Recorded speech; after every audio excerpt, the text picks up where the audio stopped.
لیکن یہ ہمیشہ کی طرح انکار کرتے رہیں گے، جس طرح یو اے نے انکار کیا۔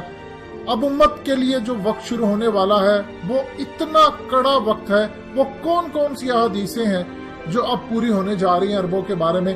سب سے پہلے سمجھ لیں، اصل میں Donald Trump, prime minister Benjamin Netanyahu Israel کے، اور شیخ محمد بن زائد کراؤن پرنس ہیں جو ابو ظبی کے، اور ڈپٹی سپریم کمانڈر یو اے کے جو ہیں، انہوں نے گفتگو کی اور مکمل طور پر فل ایگریڈ ہو گئے کہ آج کے بعد اسرائیل اور یو اے ایک ہو جائیں گے۔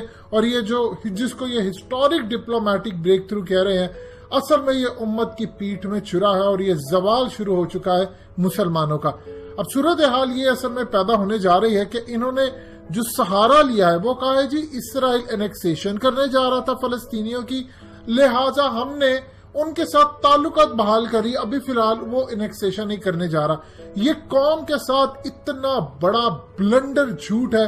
اب جو ہونے جا رہا ہے وہ اتنا خطرناک ہے کہ شاید ہم سوچ بھی نہیں سکتے۔ ہمیں محمد بن سلمان دھمکیاں دے، عمران خان کو دھمکیاں دے، 40 لاکھ ورکرز نکال دیں گے۔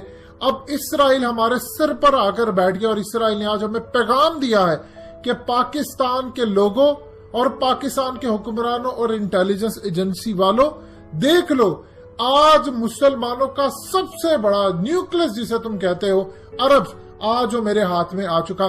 اس وقت سعودی عرب کے مکمل طور پر بیک ڈور اسرائیل کے ساتھ معاملات فائنلائز ہو چکے ہیں۔ آپ کو بہت سارے ممالک جو مسلم رہ گئے ہیں وہ تمام کے تمام اسرائیل کو تسلیم کرتے نظر آئیں گے۔ شاید 2-3 ممالک یا 4-5 رہ جائیں گے پوری دنیا کے اندر، ان میں ایک افغان طالبان جب وہ افغانستان میں آئیں گے، پاکستان ہوگا، ترکی رہ جائے گا، ملیشیا یا ایک آدھا اور، جس میں ایران بھی شامل ہوگا۔ باقی تمام کے تمام مسلم حکمران آنے والے وقتوں میں اسرائیل کو تسلیم کرنے جا رہے ہیں۔ ایک دفعہ خلافت عثمانیہ ٹوٹنے پر امت ٹوٹی تھی، پھر اس کے بعد اسرائیل کے قیام، اور آج امت اصل میں ٹوٹ گئی ہے۔ اور یہ اتنا بدترین فیصلہ ہے، اتنا بدترین فیصلہ ہے کہ آج کے بعد عرب ممالک کے اندر کام کرنے والے پاکستانی، آپ اندازہ کر لیجئے کہ وہاں پر ڈائریکٹلی موساد کے ایجنٹ گھومیں گے۔ اب اسرائیل ڈائریکٹلی عربوں سے جو چاہے گا کروائے گا۔ یہ جو کیل سمٹ تھا، یہ کس نے کینسل کروایا؟ اسرائیل نے کینسل کروایا۔ اسرائیل نے امریکہ پر پریشر دیا اور محمد بن سلمان پر۔ اسرائیل ڈائریکٹلی اصل میں سعودی عرب کو کنٹرول کرتا ہے، یو اے کو کنٹرول کرتا ہے، عمان کو کنٹرول کرتا ہے، ہر بڑے عرب ممالک کے ساتھ ان کے رابطے ہیں۔ اب اصل میں وہ حدیثیں پوری ہونے جا رہی ہیں جن کا ذکر آیا تھا۔ ابو داؤد کی حدیث نمبر 4297 میں درج ہے، حضور پاک صلی اللہ علیہ وسلم نے فرمایا، قریب ہے دیگر قومیں تم پر ایسے ہی ٹوٹ پڑیں جیسے کھانے والے پیالوں پر ٹوٹ پڑتے ہیں۔ تو پوچھنے والے نے پوچھا کیا اس وقت ہم تعداد میں کم ہو گئے؟ نبی پاک صلی اللہ علیہ وسلم نے فرمایا نہیں، بلکہ تم بہت ہوگے، لیکن تم سیلاب کی چاک کی مانند ہوگے۔ یعنی اندازہ کر لیجئے، اس طرح دعوت دیں گے کہ ایک دسترخوان لگا ہوتا، آؤ تم بھی مسلمانوں کو کھاؤ، آؤ تم بھی مسلمانوں کو کھاؤ۔ پھر مسند احمد کی حدیث نمبر 12819 میں درج ہے، عربوں کے لیے ہلاکت ہے اس شر کی وجہ سے جو قریب آ چکا ہے، اندھیری رات کے ٹکڑوں کی طرح فتنے برپا ہوں گے۔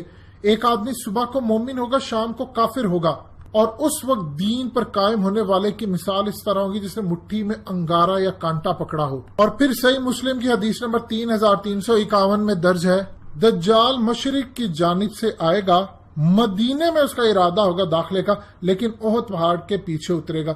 یعنی کیا چیز؟ صرف مکہ اور مدینہ رہ جائیں گے، باقی علاقے گئے آپ کے ہاتھ سے۔ یہ گریٹر اسرائیل بننے جا رہا ہے۔ سعودی عرب کے صرف مکہ مدینہ کو چھوڑ کر سارے اسرائیل کے قبضے میں جائیں گے۔